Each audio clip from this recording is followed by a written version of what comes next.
J'avais plus le choix.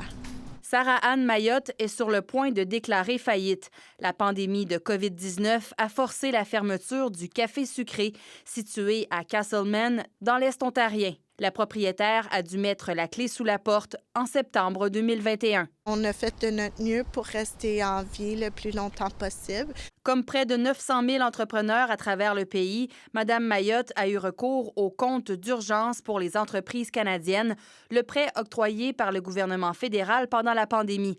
Le rembourser est impossible pour elle. On a utilisé le prêt principalement pour payer les employés, payer le loyer, payer aussi tous les produits. On voulait vraiment que ça fonctionne. C'est juste que la réalité avec les conditions post-pandémiques sont juste intolérables.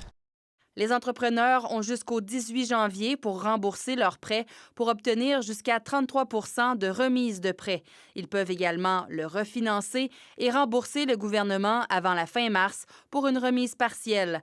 Malgré les difficultés qu'elle puisse engendrer pour certaines PME, la décision du gouvernement fédéral de ne pas céder à la pression est justifiée, selon une politologue. Oui, il va toujours y avoir des entreprises en difficulté, mais notre système fait qu'on accepte qu'une bonne partie de ces entreprises-là disparaissent parce que, justement, elles ne sont pas profitables et elles ne répondent plus à un besoin de la société.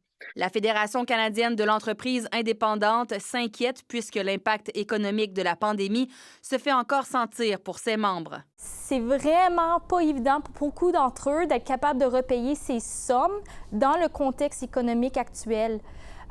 La demande des consommateurs a diminué. La réalité, c'est qu'on fait tous des choix et on diminue notre consommation en termes de consommateurs et ça a un impact sur les petits entrepreneurs.